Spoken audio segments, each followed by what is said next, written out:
चंद्रयान-3 ने एक बार फिर से चौंकाने वाली जानकारी भेजकर पूरी दुनिया को हैरान कर दिया है। अब पूरा देश चंद्रयान-3 को भूल ही चुका था, लेकिन तभी इसरो के वैज्ञानिकों ने एक ऐसा खुलासा किया जिसे सुनकर फिर से पूरी दुनिया में भारत का डंका बजने लगा। 4 सितंबर का दिन भारत के चंद्रयान मिशन का चांद पर आखिरी दिन था, क्योंकि 4 सितंबर के दिन चंद्रयान के विक्रम लैंडर को स्लीप मोड में डाल दिया गया था और उसके बाद बगल में प्रज्ञान रोवर भी गहरी नींद में सो गया था। दोस्तों, 4 सितंबर के बाद चांद के उस इलाके में गहरा अंधेरा छाने वाला था, इसलिए प्रज्ञान रोवर अपने आप को ठंड से बचाने के लिए विक्रम के बगल में सो गया। लेकिन अभी विक्रम लैंडर ने स्लीप मोड में ही इसरो के वैज्ञानिकों को ऐसी जानकारी भेजी है जिसे सुनकर जापान और अमेरिकन स्पेस एजेंसी नासा भी हैरानी में पड़ गए हैं। आइए दोस्तों, आज के इस वीडियो में मैं आपको बताऊंगी कि आखिर हमारे चंद्रयान-3 ने ऐसी कौन सी जानकारी भेजी है जिससे एक बार फिर से भारतीय स्पेस एजेंसी इसरो चर्चा में आ गई, और क्या ये खोज भारत को एक सुपर पावर बना सकती है। इन सब जानकारी के लिए वीडियो को अंत तक जरूर देखना। दोस्तों, आज ही नहीं बल्कि इसरो के वैज्ञानिकों ने विक्रम लैंडर को स्लीप मोड में डालने से पहले एक और कमाल करके पूरी दुनिया को चौंकाया था, जिसमें चंद्रयान-3 के विक्रम लैंडर के चारों थ्रस्टर्स यानी इंजन को चालू करके इसे 30 से 40 सेंटीमीटर ऊपर की तरफ उठाया गया और उसके बाद इसकी जगह को चेंज करके इसे दूसरी लोकेशन पर लैंड कराया। और ये काम इतना आसान है नहीं जितना हमें लग रहा है, बल्कि धरती से करीब 4 लाख किलोमीटर दूर किसी दूसरी दुनिया में पड़े किसी अंतरिक्ष यान की जगह चेंज करना अपने आप में एक बहुत बड़ी मिसाल है। इसी बीच जापान ने चांद की जानकारी जुटाने के लिए अपने मून मिशन को 7 सितंबर के दिन सफलतापूर्वक लॉन्च कर दिया है। लेकिन जापान के चंद्रयान का मिशन चांद के किसी गड्ढे में सफलतापूर्वक लैंडिंग करना है, क्योंकि आज तक किसी भी देश ने चांद के गड्ढे में लैंडिंग नहीं की है, और अगर ऐसा जापान कर लेता है, चांद के गड्ढे में लैंडिंग करने वाला दुनिया का पहला देश बन जाएगा। आपको जानकारी के लिए बता दें कि चंद्रयान-3 के लैंडर को दोबारा से उड़ने के लिए नहीं बनाया गया था, बल्कि इसका केवल एक ही मकसद था कि चांद की सतह पर सॉफ्ट लैंडिंग करना और उसके बाद वहां की जानकारियां जुटाकर डिजिटल डेटा के रूप में पृथ्वी पर बैठे वैज्ञानिकों के पास भेजना। दोस्तों, यह भारत के लिए एक बहुत बड़ी ऐतिहासिक जीत है, क्योंकि ऐसा इतिहास में किसी भी देश ने नहीं किया था। जबकि हमारे भारत देश के कुशल वैज्ञानिकों ने चंद्रयान के लैंडर को कुछ मीटर की ऊंचाई पर ऊपर की ओर उड़ाया और फिर उसकी जगह को चेंज करके दूसरी जगह पर उसकी सफलतापूर्वक लैंडिंग भी कराई।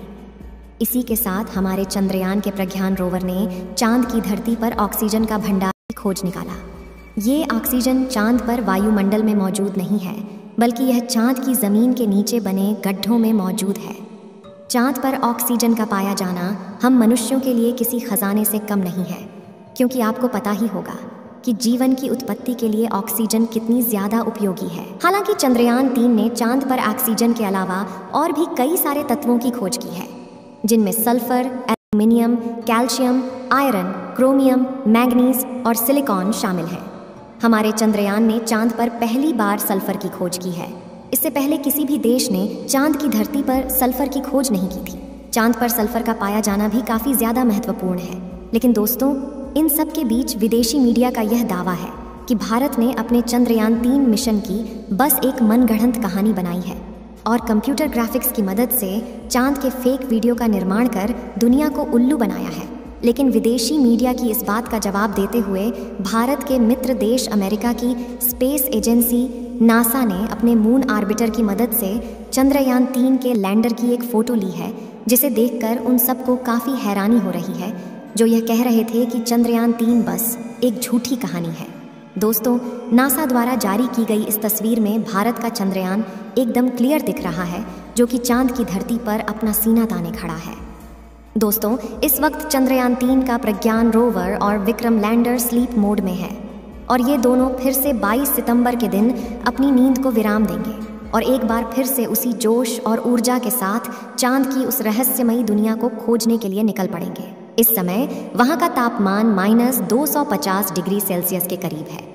ऐसे में वैज्ञानिकों में इस बात का डर भी छाया हुआ है कि कहीं इस खतरनाक ठंड में प्रज्ञान रोवर का कंप्यूटर सिस्टम फेल ना हो जाए, क्योंकि दोस्तों -200 डिग्री तापमान के बाद कंप्यूटर में लगी चिप्स में भी दरारें पड़ने लगती हैं।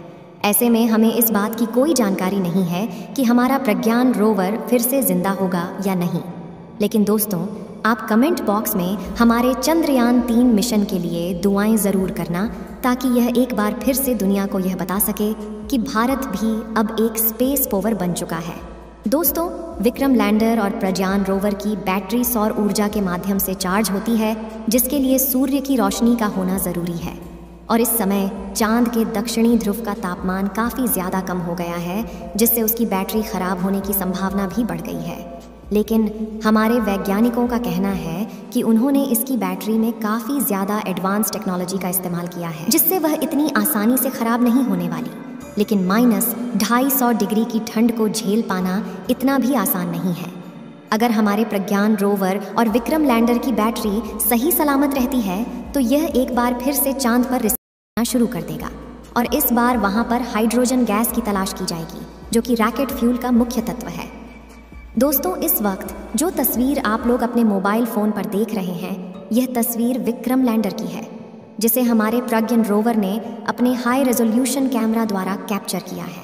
आपको बता दें कि यह तस्वीर उस समय की है जब चांद पर रात होने वाली थी और रोवर वापस लैंडर में जा रहा था। इसमें आप देख रहे हैं कि चांद की सतह पर अंधेरा होने के कारण वह कितनी चमकदार दिखाई दे रही है। जिस समय चंद्रयान का प्रज्ञान रोवर चांद पर रिसर्च कर रहा था, तो उस वक्त चांद का तापमान 20 से 35 डिग्री सेल्सियस के बीच था। ऐसी कंडीशन में रोवर को जितना समय मिल पाया, उसने कई सारे तत्वों की खोज की और वहाँ के तापमान की जानकारी को वैज्ञानिकों तक भेजा, और साथ ही वहाँ के प्लाज्मा रेडिएशन के बारे में भी स्टडी करके विक्रम लैंडर को जानकारी दी। अब चांद के दक्षिणी ध्रुव पर 22 सितंबर के दिन फिर से सूरज उगेगा, और सूरज की पहली किरण पड़ने पर हमारा प्रज्ञान रोवर और विक्रम लैंडर दोनों जाग जाएंगे।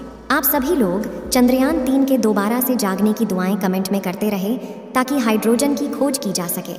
साथियों, इस वीडियो को यहीं पर ख़त्म करते हैं। इस वीडियो को एक लाइक ज़रूर करें और अपने मित्रों तक इस वीडियो को शेयर करें, ताकि उन्हें भी जानकारी मिल सके। और अपने भरोसेमंद चैनल को सब्सक्राइब ज़रूर करें और बेल आइकन को ऑल पर सिलेक्ट करना बिल्कुल ना भूलें। वीडियो को अंत तक देखने के लिए धन्यवाद।